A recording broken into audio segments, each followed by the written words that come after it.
नमस्कार दोस्तों, स्वागत है आपका टुडे एग्जाम पर।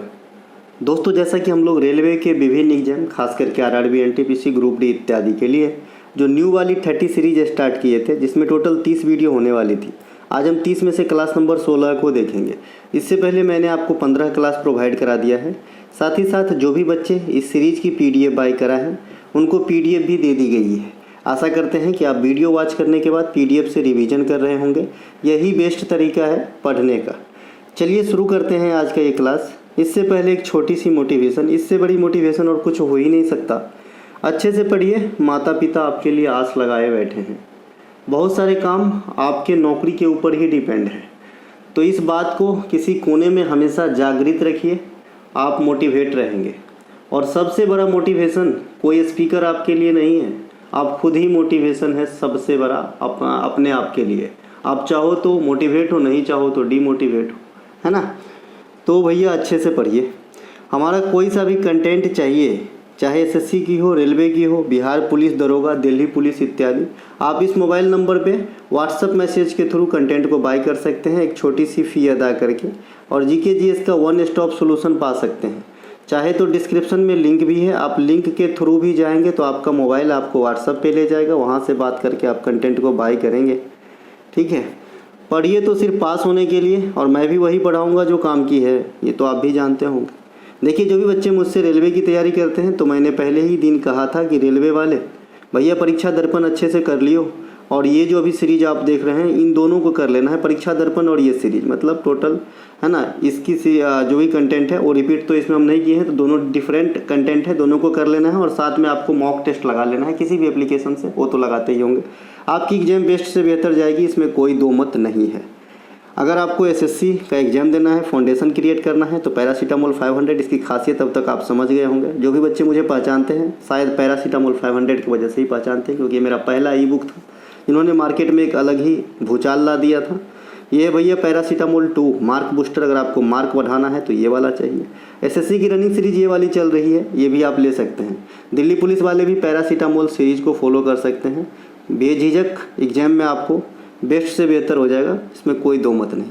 चलिए, पहला जो प्रश्न है कि भारत ने म्यांमार में विनाशकारी भूकंप के बाद मानवीय सहायता प्रदान करने के लिए कौन सा ऑपरेशन चलाया है। देखिए, जो म्यांमार में भूकंप की झटके महसूस किए गए, वहाँ जो क्षति हुए, उसके बाद जो भारत मानवीय सहायता भेजा, तो उनका नाम दिया गया ऑपरेशन ब्रह्मा। क्या नाम दिया गया? ऑपरेशन ब्रह्मा। तो यहाँ से एक बात यहाँ पे याद रखना है, ये लेटेस्ट वाली क्वेश्चन है, करंट अफेयर से आएंगे। अब हम इस प्रकार के ऑपरेशन जो यादगार हैं हमारे लिए, उनको जो है यहाँ पे मैं पॉइंट के माध्यम से बता रहा हूँ। 2021 में जब अफ़गानिस्तान में तख्ता पलट हो गई थी, तो अफ़गानिस्तान में जो भारतीय फंसे हुए थे उनको बाहर निकालने के लिए ऑपरेशन देवी शक्ति चलाई गई थी। ऑपरेशन सद्भावना क्या है? फरवरी 2025 में, यानी अभी ऑपरेशन जो सद्भावना है, ये टाइफून यागी से प्रभावित देश, यागी एक टाइफून का नाम है, चक्रवात का नाम है, तूफान का नाम है, कुछ भी कह सकते हैं। आप सभी को पता है कि ये जो है स्थान वाइज इसके नाम बदल जाते हैं, है ना। तो ये जो यागी आया है, इससे जो प्रभावित देश है, जैसे वियतनाम है, लाओस है, म्यांमार है, यानी जो भी आसियान के सदस्य देश है, दक्षिण पूर्वी एशियाई कंट्री है, वो प्रभावित हुआ था इस यागी से।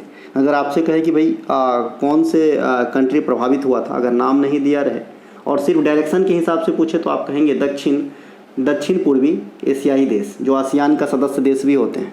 तो ये प्रभावित हुआ था, तो यहाँ पे हमने ऑपरेशन सद्भावना चलाकर इनको सहायता प्रदान किए थे। इसके अलावा 2023 में सूडान में फंसे भारतीयों को सकुशल भारत लाने के लिए ऑपरेशन कावेरी चलाया गया था। जब सूडान से लोगों को बाहर निकाला गया था, भारतीय लोगों को, तो उसके लिए ऑपरेशन कावेरी चलाया गया था। 2022 में जब यूक्रेन और रसिया के बीच युद्ध छिड़ा था, तो जो यूक्रेन में भारतीय छात्र थे या फिर लोग थे, उनको बाहर निकालने के लिए हमने ऑपरेशन गंगा चलाया था। 2023 में इजराइल में फंसे भारतीय नागरिकों को बाहर निकालने के लिए, है ना, ऑपरेशन अजय चलाया गया था। यहाँ पे ऑपरेशन अजय चलाया गया था। एक अजय वॉरियर है, ये एक्सरसाइज है, संयुक्त सैन्याभ्यास है, ये ऑपरेशन अजय है। ठीक है भाई। तो अजय जो है इजराइल में फंसे हुए भारत को बाहर निकालने के लिए चलाया गया था। 2023 में म्यांमार में एक तूफान आया जिसका नाम था मोचा, है ना। तो ये मोचा नामक तूफान से राहत दिलाने के लिए जो मानवीय कार्यक्रम था उसका नाम ऑपरेशन करुणा दिया गया था। ठीक है, तो ये ध्यान रखेंगे। 2025 में ऑपरेशन सिंदूर चलाया गया है। अभी इसकी जो है अभी तक राख जल ही रहे होंगे, है ना, और समझ गए होंगे हमारी पावर। तो ये पाकिस्तान को पर जो है चलाया गया था आतंकियों को लगाम लगाने के लिए। ठीक है भाई। महात्मा गांधी के भारत छोड़ो आंदोलन के दौरान अंग्रेज़ों के द्वारा ऑपरेशन 0 आवर चलाया गया था, है ना। 0 आवर चलाया गया था अंग्रेज़ों के द्वारा, और इस ऑपरेशन का मकसद था कि जो भारत छोड़ो आंदोलन है उसको बहुत जल्द से जल्द दबा दिया जाए, सप्रेस कर दिया जाए। ठीक है, तो 0 आवर ऑपरेशन भी आपके एग्जाम में ओल्ड क्वेश्चन के वर्जन में पूछा जाता है, और एक गोवा को जो मुक्त करवाया था ऑपरेशन विजय भी आपके एग्जाम में पूछे जाते हैं। तो हमने ये 2 पुराने ऑपरेशन भी ले लिए हैं नए ऑपरेशन के साथ साथ। ठीक है भाई। तो 0 आवर हो गया। भारत छोड़ो आंदोलन कब हुआ था? 1942 में। गांधी जी के द्वारा बम्बई से स्टार्ट किया गया था 8 अगस्त को, और उसको दबाने के लिए अंग्रेज ने चलाया था 0 आवर ऑपरेशन, है ना। और फिर पुर्तगाली से जब हमने गोवा को मुक्त करवाया, सबसे पहले जो है किसी के अधीन जाने वाला भारतीय राज्य भी गोवा था। 1510 में चले गए थे ये पुर्तगाली के अधीन, है ना। और सबसे लास्ट में इसे रिलीज करवाया गया था 1961 में पुर्तगाली से ऑपरेशन विजय चलाकर। ठीक है। अब देखिए यहाँ पे भूकंप की बात आई है, तो मैं भूकंप के बारे में भी थोड़ा सा जानकारी आपको प्रोवाइड कराऊँ इस ऑपरेशन के इतर। ठीक है भाई, क्योंकि भूकंप से प्रभावित देश में मानवीय सहायता भेजे थे, जो क्वेश्चन का बेस भी था। ठीक है, तो भूकंप क्या होती है? सबसे पहले इसके अध्ययन से क्वेश्चन पूछे जाते हैं। भूकंप के अध्ययन को क्या कहा जाता है? तो सिस्मोलॉजी कहा जाता है। ये आप सभी ने समझे होंगे, क्योंकि आए दिन भूकंप अपने यहाँ भी महसूस होती रहती है, क्योंकि हम नेपाल के करीब में हैं। इसके अलावा भूकंप के दौरान 3 प्रकार की तरंगें निकलती हैं। ये कौन कौन सी तरंग निकलती है? प्राइमरी, सेकेंडरी और एल से लव तरंग होती है। तो ये तीनों प्रकार की तरंग जो है भूकंप के दौरान निकलती है, जिनमें सबसे अधिक चाल जो वेलोसिटी होती है सबसे अधिक पी की होती है, यानी प्राइमरी वेव की होती है। उससे थोड़ा सा कम वेलोसिटी आपका जो है एस वेव की होती है, और सबसे कम वेलोसिटी एल वेव की होती है। यहाँ से एक बात याद रखनी है कि मैं वेलोसिटी क्यों बता रहा हूँ, क्योंकि इसको रिलेट करूँगा डेंजर से, है ना। जो जितने ज़्यादा तेज हैं उतने कम डेंजर है, ऐसा ध्यान रखना है। इसका मतलब पी जो वेव है ये सबसे कम डेंजर है हमारे लिए। सबसे अधिक डेंजर कौन सा वेव हो जाएगा? एल वेव, क्योंकि इसकी जो वेलोसिटी है सबसे कम है, इसीलिए सबसे ज़्यादा डेंजर है, सबसे ज़्यादा घातक है हमारे लिए। ठीक है भाई, तो याद रखना है इसको। इसके अलावा एल तरंग के बारे में एक और बात है। जैसे पी तरंग हो गया, ये ऊपर की तरफ भी बल लगाते हैं, नीचे की तरफ भी बल लगाते हैं, लेकिन जो एल तरंग है ये सिर्फ नीचे की तरफ ही प्रसारित होती है, इसकी झटके ऊपर की तरफ नहीं जाते हैं। ठीक है भाई, तो ये बात भी ध्यान रखना। ये नीचे की तरफ जो है बल लगाते हैं, नीचे की तरफ जो है गमन करते हैं, कहना सही रहेगा। इनके अलावा रिएक्टर स्केल और मर्केली स्केल, इस पे जो है भूकंप की तीव्रता को मापा जाता है, इसे भी ध्यान रखेंगे। तो ये थे भैया पहला प्रश्न। अच्छा, बहुत सारे बच्चे, मैंने एक दिन और कमेंट किया था, आज भी मैं कमेंट कर दूंगा। बहुत सारे बच्चे पर्सनली ये पूछते रहते हैं कि एनटीपीसी का सीरीज कितने का है सर। जो अभी आपने ये देख रहे हैं ये 60 रुपये कॉस्ट मैंने रखा है सर श्रीमान जी, है ना। 60 रुपये में आपको मैंने 30 क्लास की इस प्रकार की कंटेंट देना है, जैसे आप यहाँ पे वीडियो में देख रहे हैं। साथ में 45 से अधिक टॉपिक की जो है आपको कंटेंट दिया जाएगा। तो मुझे नहीं लगता है कि ये घाटे की सौदा है कि 60 रुपये में भैया, है ना, इस प्रकार की 30 क्लास की कंटेंट जो किसी अन्य के द्वारा पढ़ाए गए, हमको लगता है 60 क्लास में भी नहीं होगा। साथ ही साथ ये 45 से अधिक टॉपिक, है ना। तो आप लोग खुद समझदार हैं। चलिए अब मैं क्या ही कहूँ। बिरंजक चूर्ण या ब्लीचिंग पाउडर को हवा में छोड़ देने से हवा में मौजूद किस गैस से अभिक्रिया कर वह क्लोरीन गैस मुक्त करती है? जब आप CaOCl2 को, यानी जिसे अपन बिरंजक चूर्ण कहते हैं, है ना, को जब आप हवा में छोड़ दोगे तो हवा में बहुत सारे गैस के अवयव मौजूद है, बहुत सारे गैस है अलग अलग। तो किस पार्टिकुलर गैस से रिएक्ट करता है और जिसके परिणाम स्वरूप ये क्लोरीन गैस जो है मुक्त हो जाती है? तो आप कहोगे CO2 कार्बन डाइऑक्साइड से प्रतिक्रिया करती है। ठीक है भाई, यहाँ पे मैंने इसका समीकरण को दिखाया है, तो यहाँ पे आप समीकरण से समझेंगे। देखिए जो पहला चीज़ लिखा है CaOCl2, इसे अपन कैल्शियम हाइपोक्लोराइड कहते हैं, या बिरंजक चूर्ण कहते हैं, या ब्लीचिंग पाउडर कहते हैं। जब इसको हमने हवा में छोड़ दिया तो ये जो हवा में मौजूद है कार्बन डाइऑक्साइड, इससे क्या होने लगा? ये रिएक्ट होने लगा, रिएक्शन करने लगा, जिसके परिणाम स्वरूप यहाँ पे CaCO3, जिसे अपन क्या कहेंगे? कैल्शियम कार्बोनेट कहेंगे। इसे कैल्शियम कार्बोनेट भी कहते हैं, या फिर आप इसे डायरेक्ट संगमरमर भी कह सकते हैं, है ना, संगमरमर भी कह सकते हैं, कोई दिक्कत नहीं है, संगमरमर भी कह सकते हैं। जो अंडा की कवच होती है, अंडा के ऊपर का जो खोल होता है वाइट कलर का, ये इसी का बना होता है, कैल्शियम कार्बोनेट का। ठीक है भाई, तो ये कैल्शियम कार्बोनेट का जो है निर्माण कर लेता है और क्लोरीन गैस जो है मुक्त करता है। तो अगर आपसे पूछे कि विरंजक चूर्ण को हवा में छोड़ने से किस गैस के प्रभाव में क्लोरीन गैस मुक्त होती है, तो आप कहेंगे कार्बन डाइऑक्साइड। ठीक है, तो ये भैया समझाया गया है। साथ ही मैंने कहा कि भाई विरंजक चूर्ण का जो है रासायनिक नाम कैल्शियम हाइपोक्लोराइट है, ये भी आपके एग्जाम में पूछे जाते हैं। साथ ही इसकी रासायनिक सूत्र भी आपको ध्यान रखना है। अब आपसे पूछा जाता है कि विरंजक चूर्ण का निर्माण कैसे होता है। देखिए रात के 12 बज रहे होंगे और मैं लगा पड़ा हूँ, तो आपको भी लगना है। 11:40 हो रहा है, एक्चुअली 20 मिनट कम है, ज़्यादा बोला गया लगभग में, है ना। तो आपको भी इसी प्रकार से डटे रहना है जब तक सफलता न मिल जाए। ठीक है, चलिए। तो भाई विरंजक चूर्ण का निर्माण आपसे पूछा जाता है कि कैसे होता है। तो विरंजक चूर्ण का निर्माण जब शुष्क बुझे हुए चूना को क्लोरीन गैस प्रवाहित करते हैं तो विरंजक चूर्ण का निर्माण होता है। यहाँ पे समीकरण के माध्यम से समझाया गया है। बुझा हुआ चूना जिसे कैल्शियम हाइड्रोक्साइड कहते हैं, यहाँ पे आप इसे क्या कहेंगे, कैल्शियम हाइड्रोक्साइड। इसको हमने क्लोरीन के साथ प्रवाहित कर दिया और यहाँ पे विरंजक चूर्ण प्राप्त कर लिया और जल के रूप में हमें अलग से एक उत्पाद मिल गया। तो ये है समीकरण विरंजक चूर्ण बनाने का। मैंने एक दिन आपको बताया था कि भाई जिंदा चूना से प्रतिक्रिया कराते हैं, कैल्शियम ऑक्साइड CaO को प्रतिक्रिया किस चीज़ से कराएंगे कि बुझा हुआ चूना प्राप्त हो जाए। तो है ना, बुझा हुआ चूना प्राप्त हो जाए। तो आप सीधे सीधे कहोगे कि यहाँ पे जल से अगर प्रतिक्रिया करा दिया जाए तो बुझा हुआ चूना प्राप्त हो जाता है। ये चीज़ हम सब ने किया है लगभग, ये जो प्रतिक्रिया है ना, ये सब ने किया है। आज ना पक्का का घर हो गया है, पहले मिट्टी का घर हुआ करता था, उसे हम दीपावली के समय में रंग पेंट करते थे। आज तो एशियन पेंट आ गए हैं, अभी हम जान रहे हैं। पहले हम लोग क्या करते थे, चूना घुल के नील मिला के लगाते थे। आप लोग किए होंगे कि नहीं किए होंगे पता नहीं, मैंने तो किया है।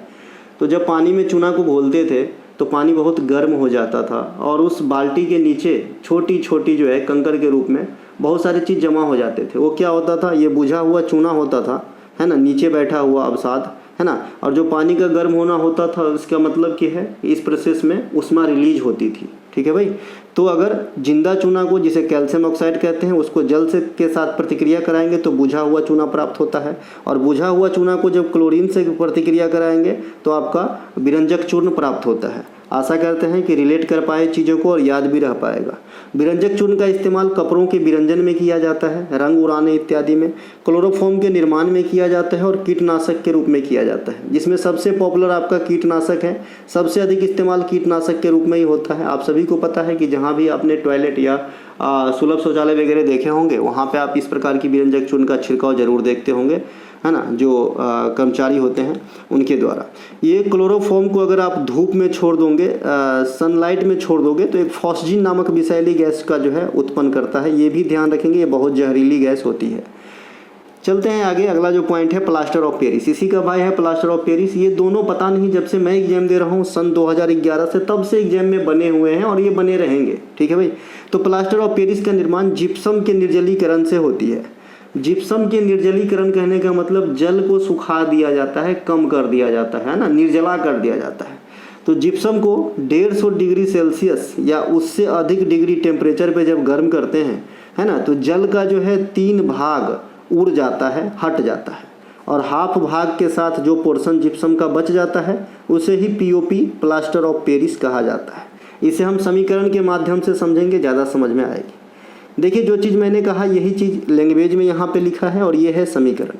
समीकरण मैंने कहा जिप्सम को जो है गर्म करेंगे, हीट करेंगे 150 डिग्री टेम्परेचर या उससे अधिक सेल्सियस पे। ठीक है, अब ये है आपका जिप्सम का सूत्र CaSO4 × 2H2O। अब इसको गर्म कर रहे हैं, स्वाभाविक से बात है जो जलीय अंश है वो भागेगा।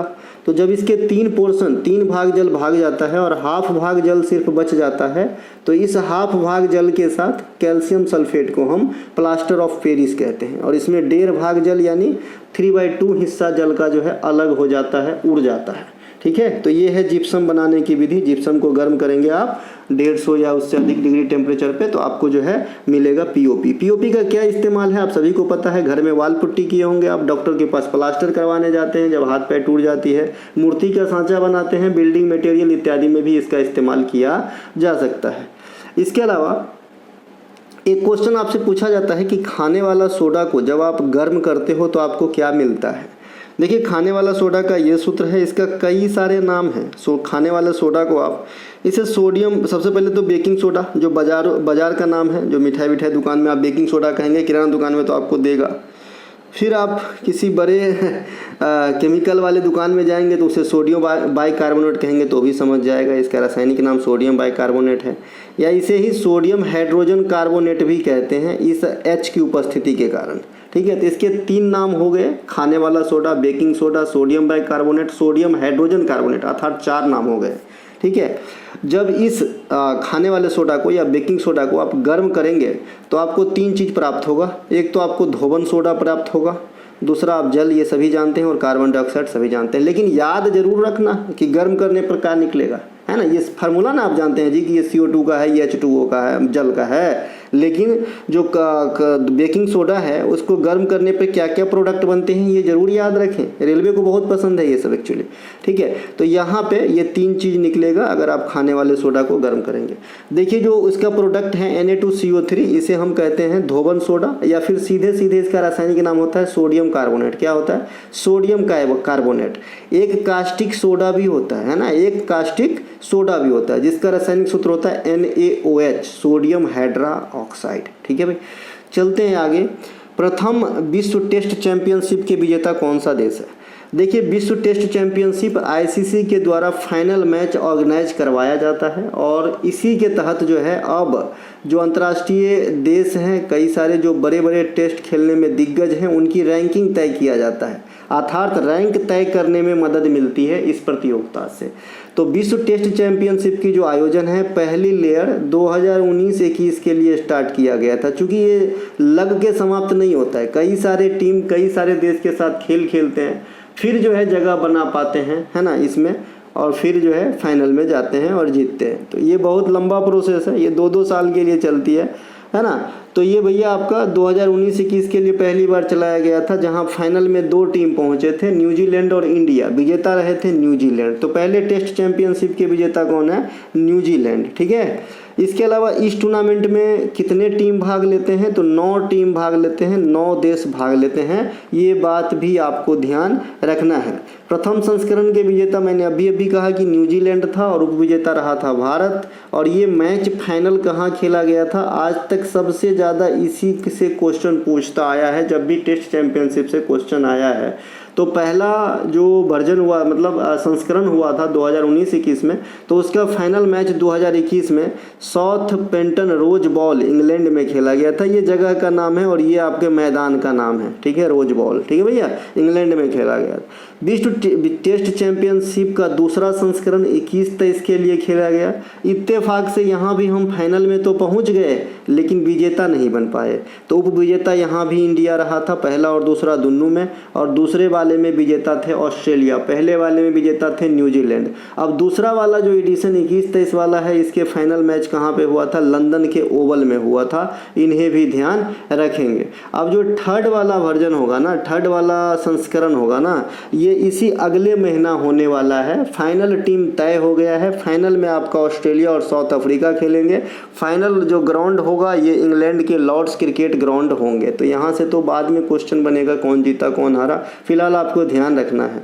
इसके अलावा टेस्ट क्रिकेट, वनडे क्रिकेट और T20 क्रिकेट के फॉर्मेट से जो मोटे मोटे क्वेश्चन आते हैं आपके एग्जाम में, यहाँ पे मैं आपको बताऊंगा। ठीक है, टेस्ट क्रिकेट जिसे रेड बॉल क्रिकेट भी कहा जाता है, जनरली जो है टेस्ट क्रिकेट में रेड और पिंक बॉल का इस्तेमाल किया जाता है। ठीक है, अगर डे नाइट मैच है तो हो सकता है कि पिंक बॉल का भी इस्तेमाल हो, लेकिन ये एकदम कंपलसरी नहीं है। ठीक है, तो रेड बॉल क्रिकेट इसे कहा जाता है। यह क्रिकेट की सबसे लंबी प्रारूप होती है, आप सभी को पता है। ये हो सकता है कि 40 ओवर में निपट जाए, या हो सकता है कि, है ना, जो है 5 दिन तक खेल होता है तो मैक्सिमम 90, 9, 5, 45, 450 ओवर तक खेल हो सके, है ना भैया। तो ये जो है अनलिमिटेड वर्जन खेल है। यह अधिकतम 5 दिनों तक चल सकती है। टेस्ट क्रिकेट के में एक दिन में 90 ओवर की खेल हो सकती है ना, 90 ओवर से ज़्यादा की खेल नहीं होती है टेस्ट क्रिकेट में एक दिन में, इन्हें भी ध्यान रखेंगे। इसके अलावा सीमित ओवर के क्रिकेट जैसे T20 फॉर्मेट हो गया या एक दिवसीय क्रिकेट हो गया जो पहले 60 ओवर का हुआ करता था, अब 50 ओवर के होते हैं, तो इस क्रिकेट में हम सफ़ेद बॉल का इस्तेमाल करते हैं, है ना, सफ़ेद कलर के गेंद जो है वहाँ पे इस्तेमाल किया जाता है। अब टेस्ट क्रिकेट में जो बॉलिंग रेट है ये आपको 1 घंटे में कम से कम 15 ओवर बॉलिंग जरूर करने होते हैं। अगर इससे कम आपको करेंगे तो आप पे पेनल्टी लगाया जाता है, जुर्माना लगाया जाता है, तो इन्हें भी ध्यान रखेंगे। ठीक है, ये तो हो गया आपके टेस्ट क्रिकेट में बॉलिंग रेट। अगर आप ओडीआई क्रिकेट में बॉलिंग रेट की बात करेंगे तो 14.28 ओवर प्रति घंटे और T20 क्रिकेट में बॉलिंग रेट 14.11 ओवर प्रति घंटे से करने होते हैं। इससे कम करेंगे पेनल्टी लगेगी।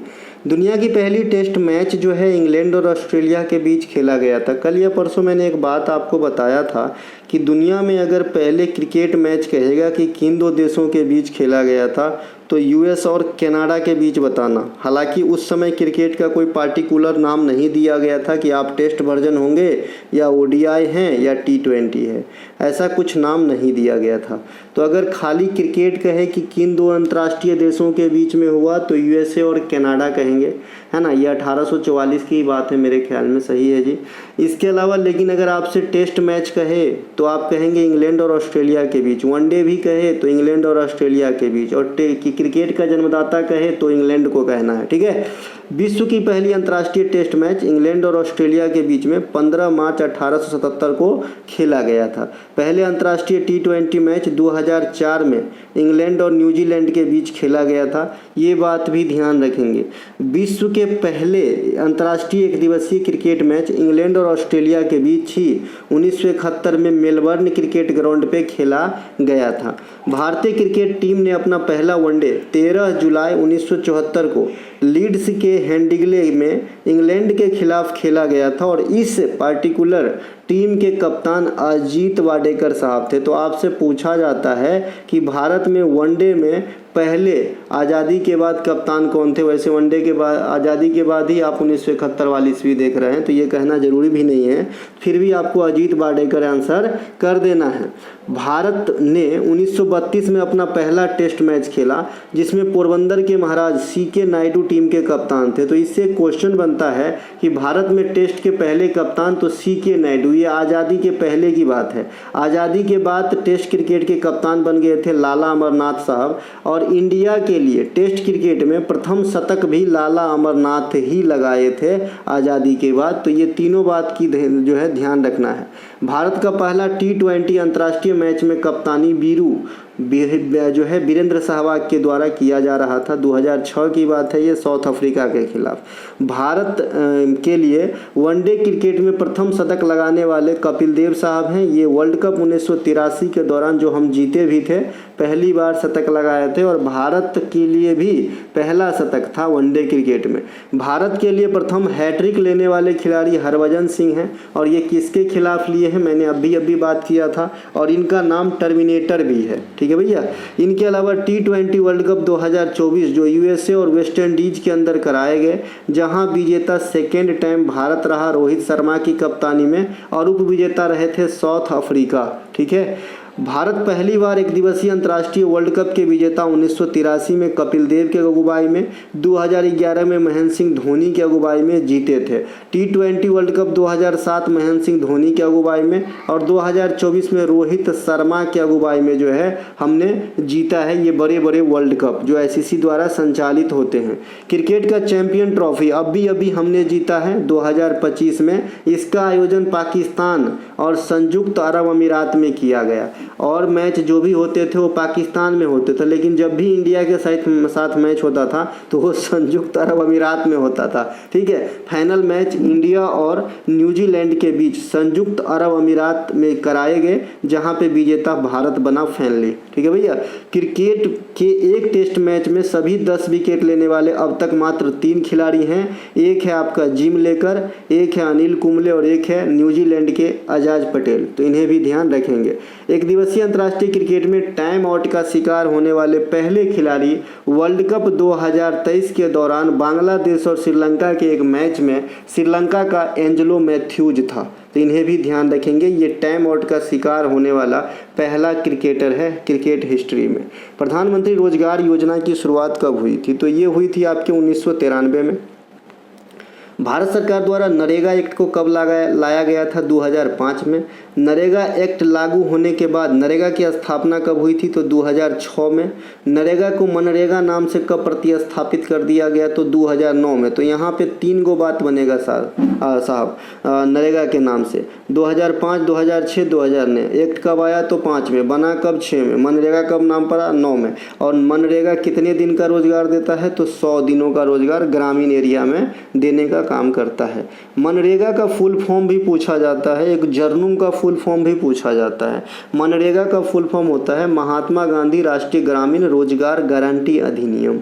देखिए, जवाहर रोजगार योजना की शुरुआत 1989, ये भी ग्रामीण क्षेत्र में जो है कार्यरत हुआ करता था। स्वर्ण जयंती ग्राम स्वरोजगार योजना, इसकी शुरुआत 1999 में हुआ। और इसी प्रकार का एक और योजना है स्वर्ण जयंती शहरी रोजगार योजना। देखिए, ये ग्रामीण रोजगार योजना है और ये शहरी रोजगार योजना है, बाद बाकी नाम सेम है। तो जो ग्रामीण वाला है ये 99 में आया था और जो शहरी वाला है वो 97 में आया था। ऐसे क्वेश्चन आपसे पूछा करता है एनटीपीसी इत्यादि। स्टैंड अप योजना की शुरुआत 2016 में किया गया था। स्टैंड अप कार्यक्रम की शुरुआत। अब इसका क्या मकसद था कि जो अनुसूचित जनजाति है या फिर जो महिला वर्ग हैं उनका उत्थान किया जाए उद्यम के माध्यम से, यानी अनुसूचित जनजाति तथा महिलाओं उद्यमी की जो है बढ़ावा दिया जाए स्टैंड अप योजना में, है ना। इनके अलावा प्रधानमंत्री किसान माफ़ कीजिएगा, ये किसान वाला नहीं है, प्रधानमंत्री सम्मान निधि योजना की शुरुआत 2020 में किया गया था। यह योजना स्ट्रीट वेंडर के लिए है। सम्मान नहीं, यहाँ स्वनिधि लिखेंगे, गलत छपा गया है, यहाँ पे आप स्वनिधि लिखेंगे, है ना। प्रधानमंत्री स्वनिधि योजना की शुरुआत जो है 2020 में स्ट्रीट वेंडर के लिए किया गया था आफ्टर कोरोना। और इसमें एक छोटी सी 50,000 रुपये की लोन मुहैया कराया जाता है कम ब्याज पे, ताकि जो रेहड़ी के विक्रेता है ना, नहीं क्या रोड किनारे वगैरह बेचते रहते हैं, उनको फ़ायदा मिल सके। दीनदयाल अंत्योदय योजना राष्ट्रीय ग्रामीण आजीविका मिशन DAYNRLM की शुरुआत 2011 में किया गया था। इस मिशन को वर्ल्ड बैंक से वित्तीय सुविधा प्राप्त है, इसे भी ध्यान रखेंगे। और इस पार्टिकुलर पॉइंट को पिछला एनटीपीसी ने पूछा है कि भाई जो दीनदयाल अंत्योदय योजना राष्ट्रीय ग्रामीण आजीविका मिशन है उसको निम्नलिखित में से किस संस्था के द्वारा वित्त पोषित किया गया? नीचे में 4 गो संस्था था, MF, ADB, IB। तो आप यहाँ पे इंटरनेशनल जो बैंक होते हैं, माफ़ कीजिए WB, उसका राइट आंसर टिक करना था। इसके अलावा न्यूनतम मजदूरी अधिनियम कब आया? 1948 में। प्रथम औद्योगिक नीति कब आया था? 1948 में। राष्ट्रीय आय समिति का गठन कब हुआ था? 1949 में। और सेकेंड औद्योगिक नीति कब आया था? 1956 में। यहाँ से मैं 2 क्वेश्चन आपको पूछूंगा, इसीलिए यह इस भी यहाँ पे मैंने लिख दिया हूँ, है ना। पहला क्वेश्चन है हमारा कि प्रथम औद्योगिक नीति 1948 में उद्योग धंधे के कितने भागों में बांटे गए थे? 3 भाग, 4 भाग या 5 भाग? चलिए आपका काम आसान कर देता हूँ, 3 ही ऑप्शन देता हूँ। दूसरा एक क्वेश्चन आपसे पूछूंगा, राष्ट्रीय आय समिति का गठन जब 1949 में हुआ तो इनमें अध्यक्ष कौन थे? ठीक है भाई, 2 क्वेश्चन आपसे पूछा हूँ। जो जीनियस बच्चा है वो जवाब जरूर देंगे, है ना। होंगे कहीं पे भीड़ करोड़ों में, लेकिन यहाँ पे जो पढ़ रहे हैं सब डायमंड है, ठीक है भैया, सब हीरा है। और वो दिन दूर नहीं जब आप सेलेक्ट हो जाओगे, क्योंकि मैंने बहुत सारे सिलेक्शन दिला रखा है। आप भी सिलेक्ट हो जाओगे अगर नियमित बने रहोगे, तो कंटेंट का सेवन बढ़िया से कर रहे हैं तो, ठीक है। वर्तमान समय में भारत के किस राज्य में सबसे अधिक मूंगफली का उत्पादन होता है? तो ये है भैया गुजरात। गुजरात में सबसे अधिक मूंगफली मिलती है, इन्हें ध्यान रखेंगे। वर्तमान में दाल, मसाला, सोयाबीन के उत्पादन में प्रथम स्थान मध्य प्रदेश का है। ये मसाला वाला क्वेश्चन आपको चौंका सकता है, क्योंकि केरल को जो है मसाले का बगीचा या उद्यान कहा जाता है, लेकिन मसाले का जो पैदावार हुआ है वर्तमान समय में 2024 के डेटा के अनुसार ये सबसे ज़्यादा मध्य प्रदेश में हुआ है। मध्य प्रदेश को सोया प्रदेश, है ना, ये नींद वाला सोया नहीं है, सोयाबीन वाला सोया है, जो प्रोटीन का एक समृद्ध स्रोत होती है। इस प्रकार की इसकी आकार होती है प्रोटीन की, सोयाबीन की। भारत में मसालों का बगीचा केरल को कहा जाता है। तो यहाँ पे मध्य प्रदेश का भी एक उपनाम है और केरल का भी एक उपनाम है, और सबसे अधिक मसाला मध्य प्रदेश में है। और दाल में लगभग मध्य प्रदेश ही रहता है, और सोयाबीन में तो एक अधिकारी है। इसके अलावा वर्तमान समय में चावल और जूट ये दोनों के प्रमुख उत्पादक जो है पश्चिम बंगाल राज्य है। ठीक है, इनके अलावा भारत में सबसे अधिक भागों पर जो मुख्य खाद्यान्न फसल के अंतर्गत की जाने वाली खेती है उनमें सबसे अधिक चावल की ही खेती की जाती है और यह एक खरीफ फसल का उदाहरण है। देखिए 3 प्रकार की फसल हम जनरली पढ़ते हैं, वैसे नकदी फसल भी हम पढ़ते हैं जो इस 3 लेयर में नहीं आता है। 3 लेयर में कौन कौन से आते हैं? खरीफ फसल, रबी फसल और जायद फसल। जायद फसल किसे कहा जाता है? जो खरीफ और रबी के फसलों के बीच का समय गैप होता है, जिस समय खेत खाली होती है उस समय उपजा लेने वाली फसल को हम जायद फसल कहेंगे, जैसे ककड़ी, खरबूज, खीरा, है ना। इनके अलावा रबी फसल क्या होता है? ठंडी के महीना में बोई जाती है। और खरीफ फसल क्या होती है? मानसून के आगमन के साथ बोई जाती है। बस इतनी सी बात याद रखने से आपको पता चल ही जाता है कि कोई भी फसल 3 से 3.5-4 महीने में तैयार होने को हो जाती है। तो आप जोड़ लोगे ना भाई, जैसे जून में बारिश स्टार्ट होती है तो खरीफ का समय स्टार्ट हो गया, तो जो इसके फसल तैयार होंगे वो आपका अक्टूबर नवंबर में हो जाएंगे। ठीक है भाई। इसके अलावा विश्व में सबसे अधिक चावल का उत्पादन चीन में होता है, ये सब चीज़ में आगे ही रहता है। इनके अलावा मूंगफली, कपास के उत्पादन में प्रथम स्थान पे गुजरात राज्य है इंडिया के अंदर।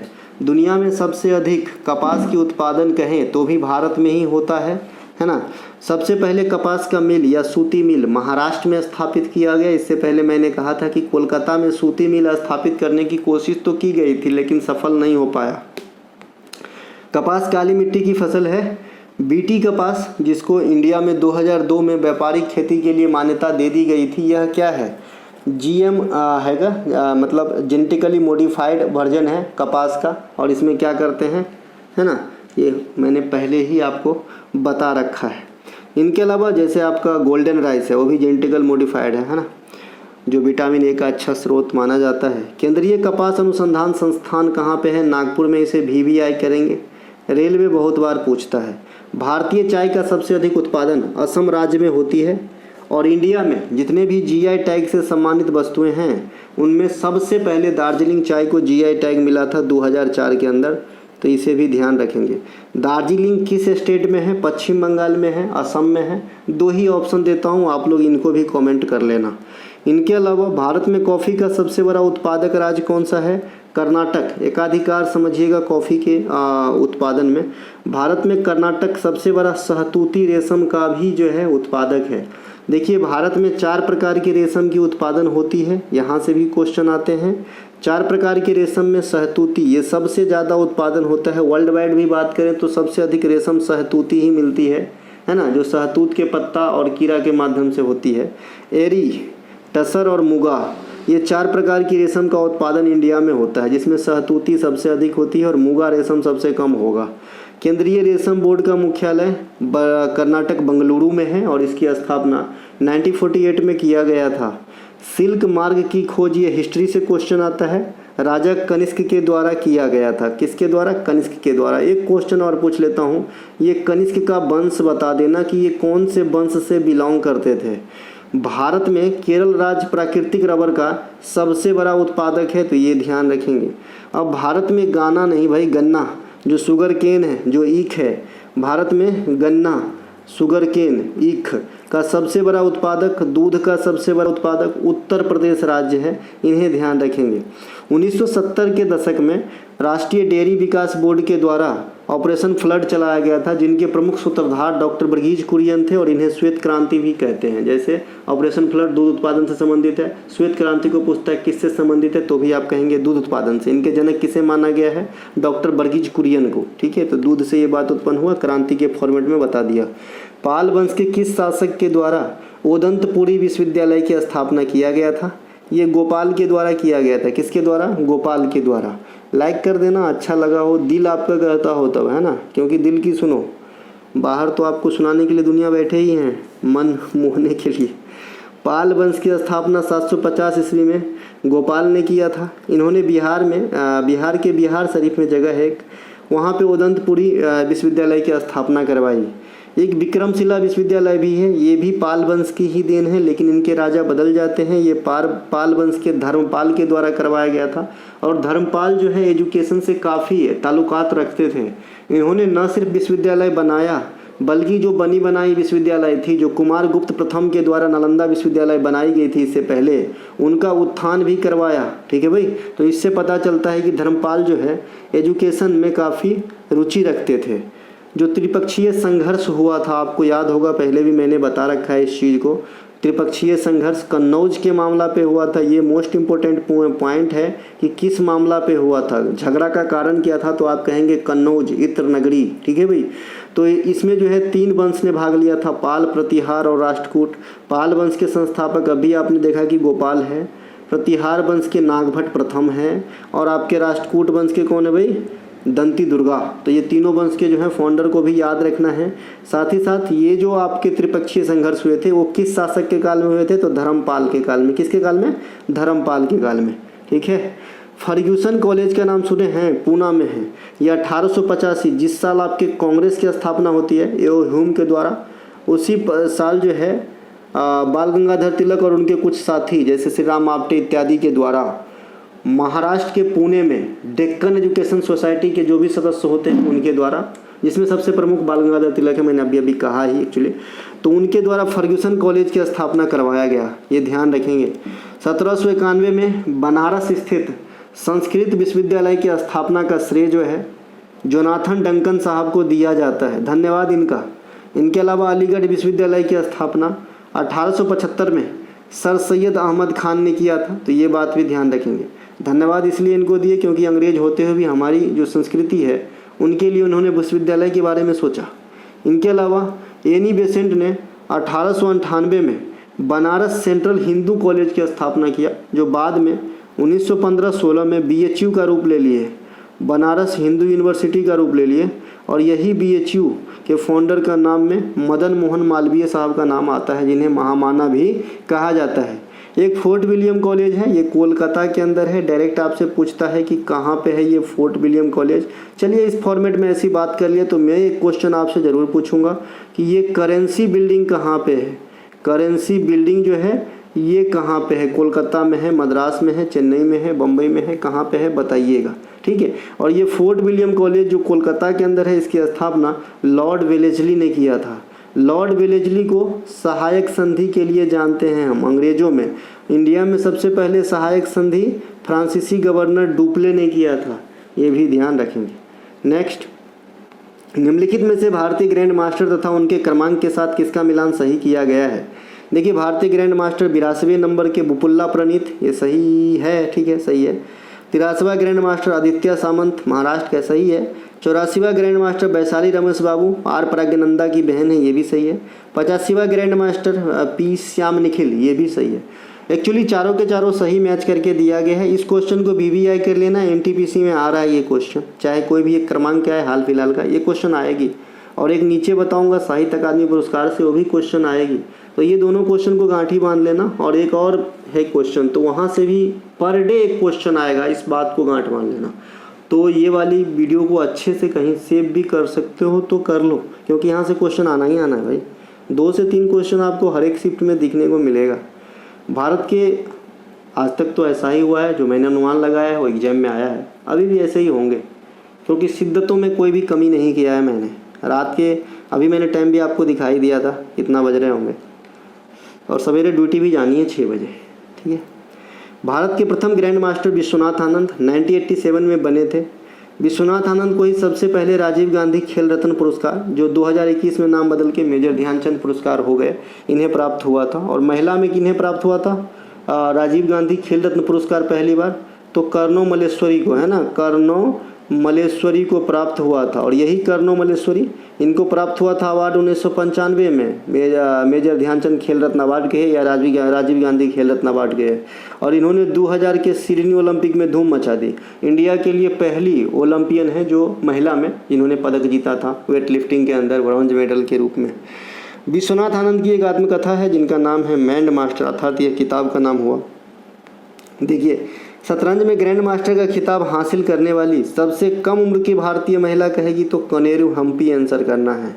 शतरंज में भारत के लिए ग्रैंड मास्टर बनने वाली पहली महिला कहती है तो एस विजया लक्ष्मण या सुब्बा रमन विजया लक्ष्मी का नाम लेना है। तो ये दोनों क्वेश्चन अलग अलग हैं। एज फैक्टर में कम की बात करें, कम उम्र में महिला ग्रैंड मास्टर इंडिया की तो कोनेरू हम्पी।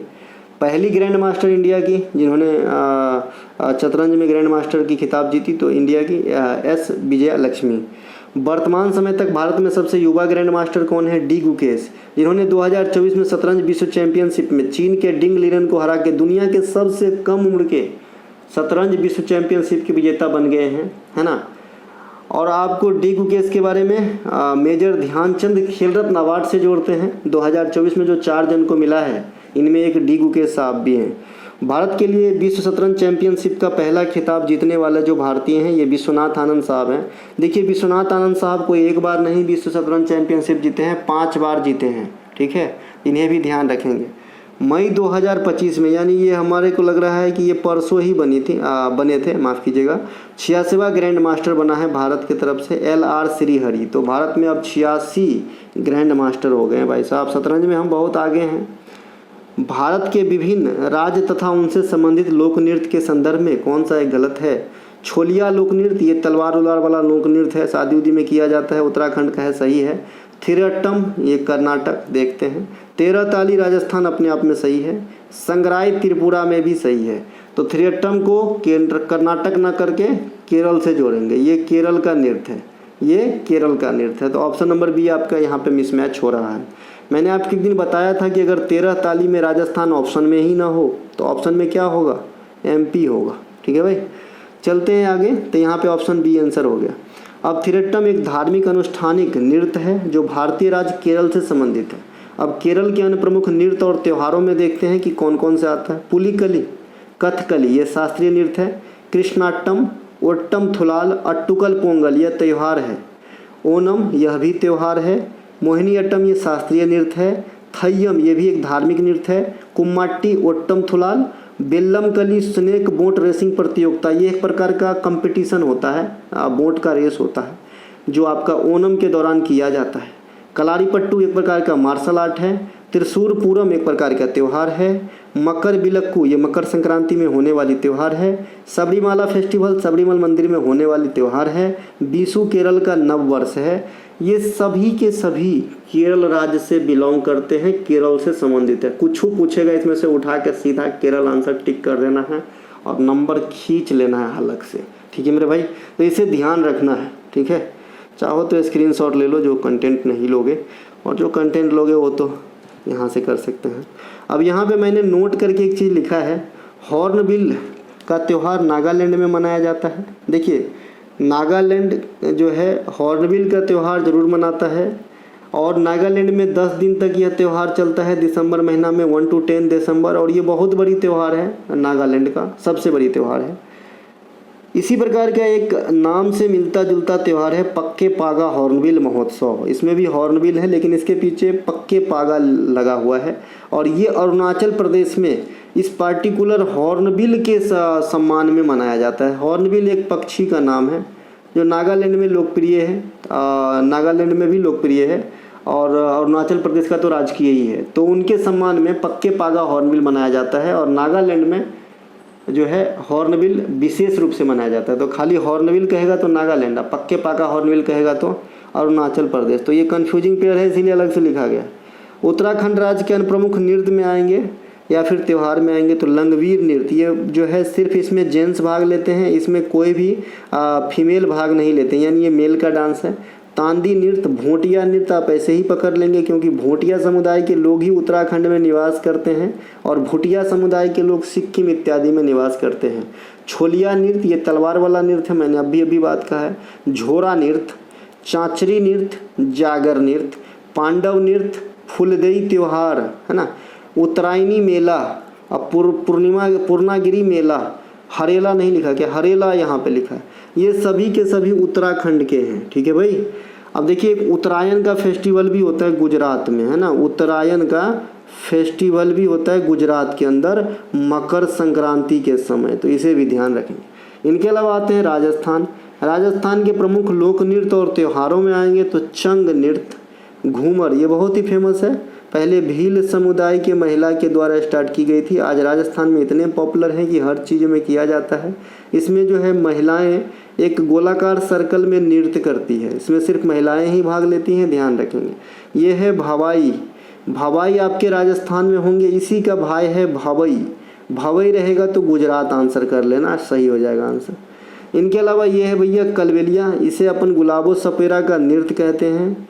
कच्ची गोरी, घोड़े मोरनी, है ना, गौर मारिया, ये सभी के सभी कंफ्यूजिंग पेयर के नृत्य है। घोड़े मोरनी, कच्ची गोरी कहाँ के? राजस्थान का, है ना। इसके अलावा 13 ताली राजस्थान, गेर नृत्य ये भी राजस्थान के ही हैं। अग्नि नृत्य ये भी राजस्थान के हैं।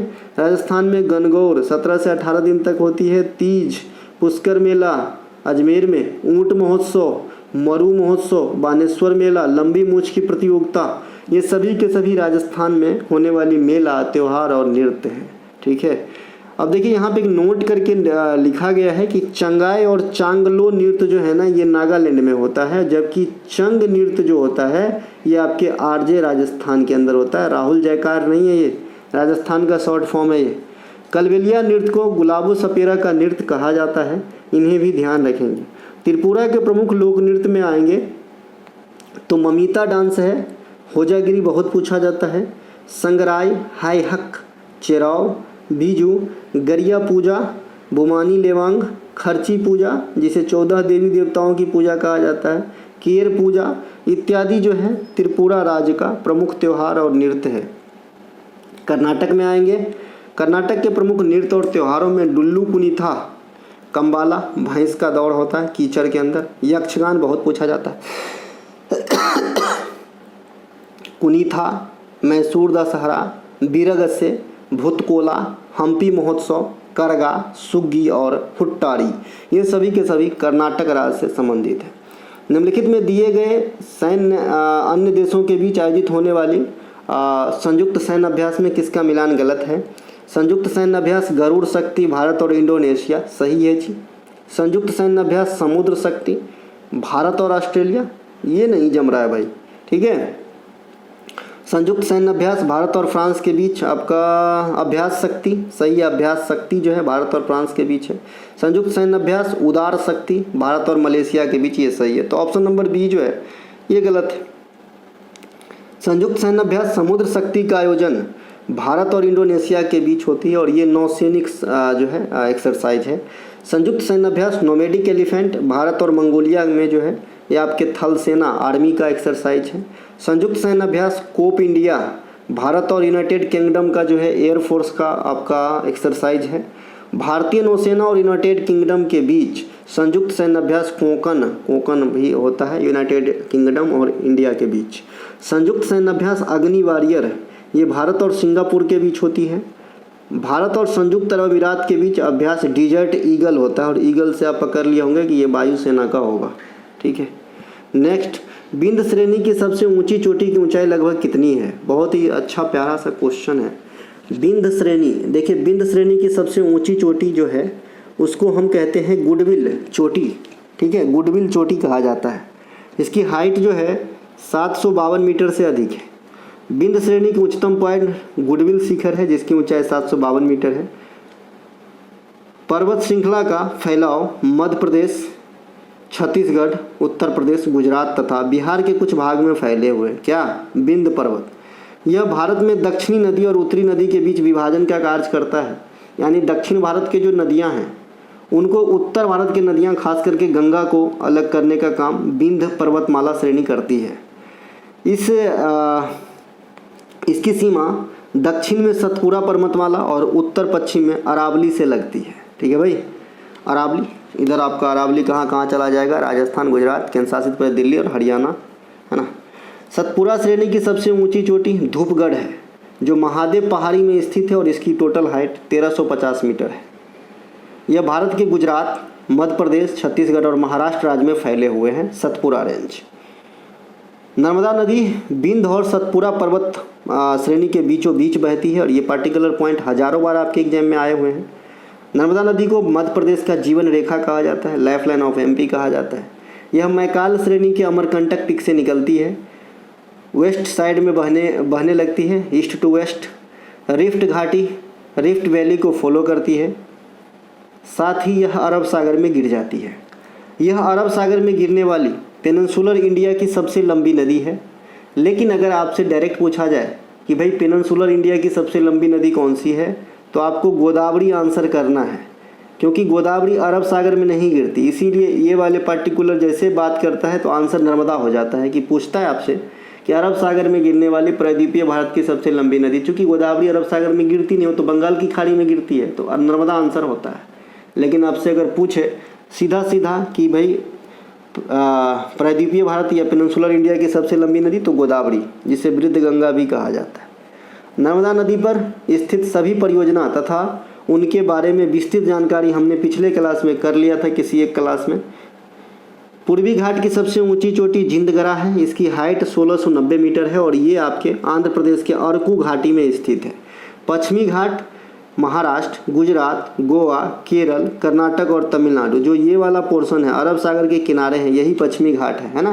तो इतने राज्यों से होकर गुजरता है। 1600 से अधिक किलोमीटर की लंबाई हो जाती है सर। पश्चिमी घाट की सबसे ऊंची चोटी अनाईमुदी है, इलायची पहाड़। ये आपके केरल में स्थित है 2695 मीटर की हाइट के साथ। अगर आपसे कहे कि पश्चिमी घाट की दूसरी सबसे ऊंची चोटी, तो आप कहेंगे दोदा बेटा। ये दोदा बेटा जो है पश्चिमी घाट की दूसरी सबसे ऊंची चोटी है। पूर्वी घाट और पश्चिमी घाट का जो मिलन होता है ना, ये नीलगिरी पर्वत तमिलनाडु में होती है। अरावली पर्वत जो मैंने जगह कहा, राजस्थान, हरियाणा, दिल्ली और गुजरात, यहाँ तक फैला हुआ है। इसकी सबसे ऊंची चोटी का नाम गुरु शिखर है। ये पहले फोल्डेड माउंटेन हुआ करता था, है ना। इसके अलावा वर्तमान में अवशिष्ट पर्वत है। दुनिया की सबसे ऊंची चोटी माउंट एवरेस्ट 8850 मीटर के साथ। इसका नाम जो है भारत के महान सर्वेक्षक सर जॉर्ज एवरेस्ट के नाम पे रखा गया है। यह नेपाल में स्थित है, जहाँ इसे स्थानीय भाषा में सागर माथा के नाम से जाना जाता है। माउंट एवरेस्ट पे चढ़ने वाले व्यक्ति सबसे पहले कौन थे? न्यूजीलैंड के एडमंड हिलेरी और नेपाल के तेंजिंग नोर्गे। इन दोनों को ध्यान रखेंगे। 1953 में इनमें फतह पाया था। इससे पहले बहुत सारे लोगों ने चढ़ने का कोशिश किया था, लेकिन सफल नहीं हो पाया था। अब ये वाली जो पार्टिकुलर पॉइंट मैं अभी बताने जा रहा हूँ, ये बहुत ही इंपॉर्टेंट है। यहाँ से रेलवे क्वेश्चन जरूर करता है। माउंट एवरेस्ट के शिखर पे पहुँचने वाली पहली भारतीय महिला, तो कहेंगे बछेंद्री पाल, 1984। माउंट एवरेस्ट पे 2 बार चढ़ने वाली भारतीय महिला, तो कहेंगे संतोष यादव। माउंट एवरेस्ट पे 4 बार चढ़ाई करने वाली भारतीय महिला, तो कहेंगे अंशु जोमसेम्पा। ठीक है। माउंट एवरेस्ट पे चढ़ाई करने वाली प्रथम विकलांग भारतीय महिला कहेंगे तो अरुणिमा सिन्हा। ठीक है। माउंट एवरेस्ट पे चढ़ाई करने वाली सबसे कम उम्र की भारतीय महिला कहेंगे तो काम्या कार्तिकेयन। ये 2024 में रिकॉर्ड बनाई है। और काम्या कार्तिकेयन वो महिला है या फिर वो बहन है जो भारत ही नहीं, दुनिया के 7 महादेश है, 7 महादेश के जो टॉप पीक है उनको चढ़ाई करने वाली बन गई है। भैया एक ताली बजा देना। ठीक है भैया। इनके अलावा माउंट एवरेस्ट पे सबसे अधिक उम्र की जो है चढ़ाई की है, इनका नाम है ज्योति रात्रे। इन्हें भी ध्यान रखेंगे, ज्योति रात्रे। ये भी हाल में ही रिकॉर्ड बनाई है। तो माउंट एवरेस्ट के किसी भी एंगल से क्वेश्चन पूछने दो, आप दे देना जवाब। और हिमालय का निर्माण कैसे हुआ है? इंडियन और यूरेशियन प्लेट के टकराने से। पहले क्या था वहाँ पे? टेथीज सागर। कैसा पर्वत है? न्यू फोल्डेड माउंटेन है। ये सभी बात हमने आपको बहुत बार बता चुका है। दुनिया की दूसरी सबसे अधिक ऊंचाई वाली पर्वत गॉडविन ऑस्टिन, जिसे अपन K2 भी कहते हैं, इसकी हाइट 2611 मीटर है। दुनिया की तीसरी तथा भारत की प्रथम सर्वोच्च ऊंचाई वाली पर्वत श्रृंखला कंचनजंगा, जो सिक्किम में स्थित है, इसकी हाइट 8586 मीटर है। काम्या कार्तिकेयन दुनिया के 7 महाद्वीप के सबसे ऊंची चोटी पर चढ़ने वाली सबसे कम उम्र की महिला बहन है। दुनिया की सबसे लंबी विस्तृत पर्वत श्रृंखला एंडीज पर्वत श्रृंखला है, जो दक्षिणी अमेरिकी महादेश में स्थित है। नेहरू पर्वतारोहण संस्थान, ये उत्तरकाशी उत्तराखंड में स्थित है। गणतंत्र दिवस 25 का विषय क्या रहा था? गणतंत्र दिवस 25 का विषय रहा था स्वर्णिम भारत, विरासत और विकास। भारतीय संविधान को 26 नवंबर 1949 को अंगीकार किया गया था, लेकिन कुछ दिन का वेट किए, लागू किए कब? 26 जनवरी 1950। क्यों लागू किए? यहीं पर क्यों लागू किए? लाहौर अधिवेशन का याद दिलाते हैं इन्होंने। इनको अलावा प्रथम गणतंत्र दिवस के अवसर पे इंडोनेशिया के राष्ट्रपति डॉक्टर सुकर्नो को मुख्य अतिथि चीफ गेस्ट के रूप में इनवाइट किया गया था।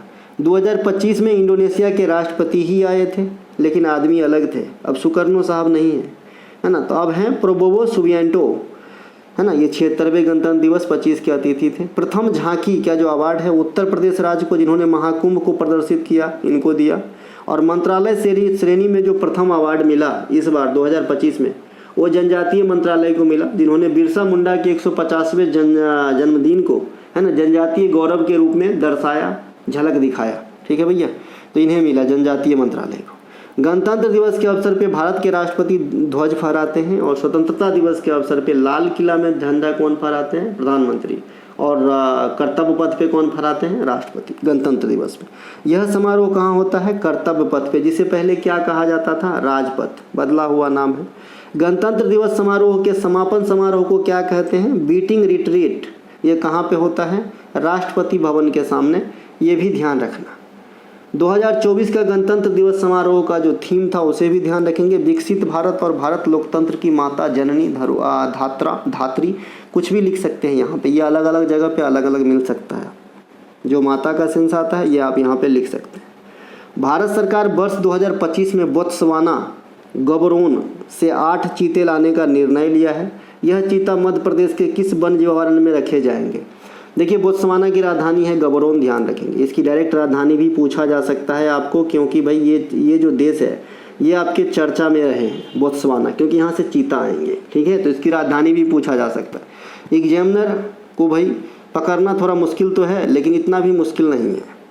प्रोजेक्ट चीता के तहत बोत्सवाना 8 चीते आयात करेगा और मंदसौर स्थित गांधी सागर वन्य जीव अभयारण्य में रखे जाएंगे। कुछ चीता को ट्रायल के लिए कूनो से गांधी सागर वन्य जीव अभयारण्य में भेज भी दिया गया है।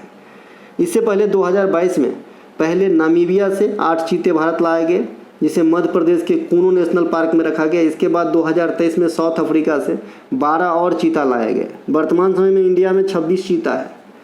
रातापानी वन्य जीव अभयारण्य ये तथा माधव नेशनल पार्क, ये दोनों को क्रमशः 8वें और 9वें बाघ अभयारण्य के रूप में दर्जा मिल गया है, और ये दोनों के दोनों MP राज्य में स्थित है। प्रत्येक वर्ष विश्व चीता दिवस 4 दिसंबर को मनाया जाता है। 4 दिसंबर को इंडिया में नेवी दिवस भी मनाया जाता है, और 4 दिसंबर को हमारी छोटी लड़की की जन्मदिन भी मनाया जाता है। ठीक है भाई। इनके अलावा भारत में प्रोजेक्ट टाइगर की शुरुआत 1973 में किया गया था। दुनिया की सबसे अधिक बाघ कहाँ पे निवास करते हैं? इंडिया में। और इंडिया में सबसे अधिक बाघ कहाँ पे निवास करते हैं? मध्य प्रदेश में। ठीक है। प्रत्येक वर्ष बाघ दिवस 29 जुलाई को मनाया जाता है, इन्हें भी ध्यान रखेंगे। इनके अलावा बाघ का वैज्ञानिक नाम तो पता ही होगा, पैंथेरा टाइग्रिस कहते हैं। निम्नलिखित में से कौन सा एक संवैधानिक संस्था नहीं है? VVI कर लेना, ये हर एक बात को, इसे मैं करंट के साथ रिलेट कर दिया हूँ, और फाउंडिंग से लेकर के वर्तमान में अध्यक्ष कौन है और कौन कौन असंवैधानिक निकाय है, सभी बात हम यहाँ पे करेंगे। हर एक शिफ्ट में एक क्वेश्चन यहाँ से रख लेना, ठीक है, किसी न किसी रूप में। तो योजना आयोग मैंने यहाँ पे रखा है। ऐसे बहुत सारे संस्था है जो आपके संवैधानिक नहीं है, इसे पहचानने का आसान सा तरीका बताया हूँ। जिसके लिए संविधान में कोई आर्टिकल अलॉट है वो संवैधानिक है, अन्यथा संवैधानिक नहीं है। योजना आयोग की स्थापना 1950 में किया गया था। 2015 में नीति आयोग के द्वारा रिप्लेस कर दिया गया। यह एक गैर संवैधानिक निकाय है। योजना आयोग में भारत को कुल 15 कृषि जलवायु क्षेत्र में विभाजित किया है। योजना आयोग का पदेन अध्यक्ष भारत के प्रधानमंत्री होते हैं। सभी राज्य के मुख्यमंत्री इसके सदस्य होते हैं, पदेन सदस्य। तो ये योजना आयोग के बारे में मोटा जानकारी है।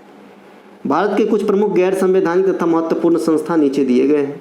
राष्ट्रीय मानव अधिकार आयोग NHRC है ना, इसकी स्थापना 1993 में हुई थी, और इनके वर्तमान अध्यक्ष अब भी बने हैं। बहुत ही करेंट के क्वेश्चन है, VVI कर लेंगे, डायरेक्ट छप सकता है। इसका नाम है श्री V रामासुब्रमण्यम, ठीक है, जो वर्तमान राष्ट्रीय मानवाधिकार आयोग में अध्यक्ष हैं, और ये भी असंवैधानिक निकाय है।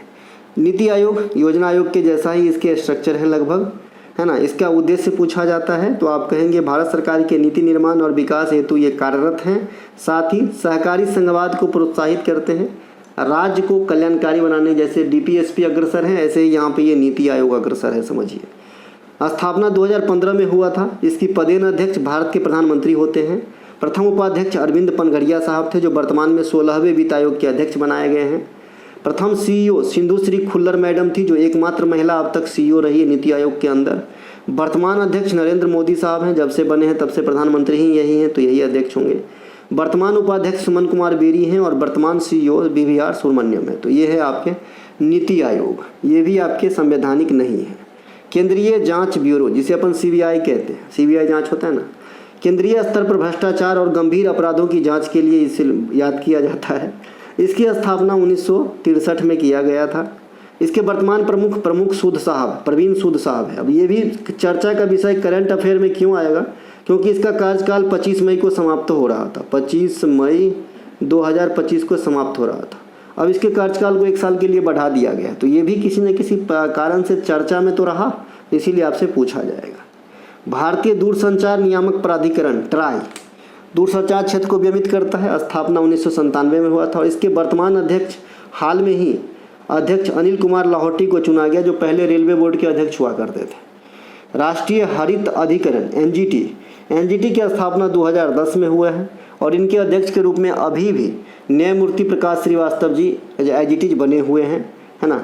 इनके अलावा केंद्रीय सूचना आयोग, यह भी संवैधानिक नहीं है, लगा 440 वोल्ट, यह भी संवैधानिक नहीं है। सूचना के अधिकार आरटीआई को लागू करने के लिए स्थापना 2005 में हुआ था और वर्तमान में जो मुख्य सूचना आयुक्त है यह है हीरालाल समरिया साहब।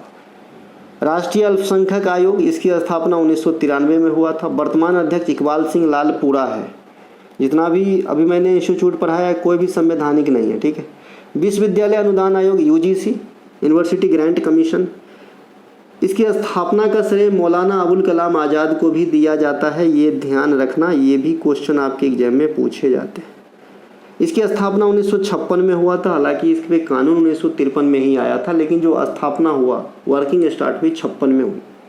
वर्तमान अध्यक्ष और हाल में ही इसको जो है डिप्यूट किया गया है विनीत जोशी साहब के रूप में। राज्य मानवाधिकार आयोग, राज्यों के मानवाधिकार आयोग होते हैं, तो इसकी तो कोई बात ही नहीं है, पार्टिकुलर बता नहीं सकते।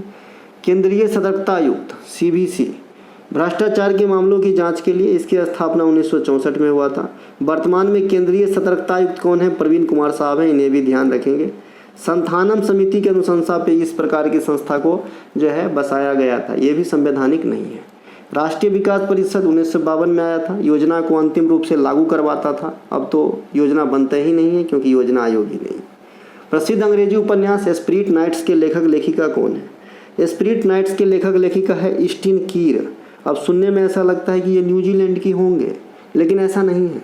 ईस्टिन कीर भारतीय राज्य नागालैंड से बिलोंग करती है ना, और ये वर्तमान में नॉर्वे में सेटल है। और इन्होंने एक ग्रंथ लिखा, उपन्यास लिखा, जिसका नाम है स्पिरिट नाइट्स। और इस स्पिरिट नाइट्स को साहित्य अकादमी पुरस्कार 2024 दिया गया है अंग्रेजी लैंग्वेज के लिए, ठीक है। साहित्य अकादमी पुरस्कार भारत में जो है ज्ञानपीठ पुरस्कार के बाद सबसे बड़ा साहित्यिक पुरस्कार है। 1954 में स्थापना किया गया। साहित्य अकादमी पुरस्कार कुल 24 भाषाओं में दिया जाता है, जिनमें 22 संवैधानिक भाषा होते हैं और 2 भाषा में इंग्लिश और राजस्थानी आ जाते हैं। विभिन्न 24 भाषा के लिए जो है साहित्य अकादमी का लिस्ट यहाँ पे दिया गया है। आपके एग्जाम में बारी बारी से यहाँ से एक एक क्वेश्चन एनटीपीसी टुक टुक पूछता रहेगा। तो सबसे इम्पोर्टेंट इंग्लिश स्पिरिट नाइट्स को मिला है ईस्टिन कीरे को, और हिंदी के लिए गगन गील को मिला है मैं जब तक बाहर आई। तो अंग्रेजी और हिंदी तो याद रखना ही है, बाद बाकी भी आपको याद रखना है। यहाँ से जो है स्क्रीनशॉट ले सकते हैं। हम मिलेंगे अगले वीडियो में, तब तक के लिए जय हिंद। हमारा कोई सा भी कंटेंट चाहिए, डिस्क्रिप्शन में लिंक दिया गया है, आप लिंक क्लिक करके कंटेंट को बाय कर सकते हैं और जीके जीएस से छुटकारा पा सकते हैं, एग्जाम में मेरिट बना सकते हैं। जय हिंद, जय भारत, शुभ रात्रि।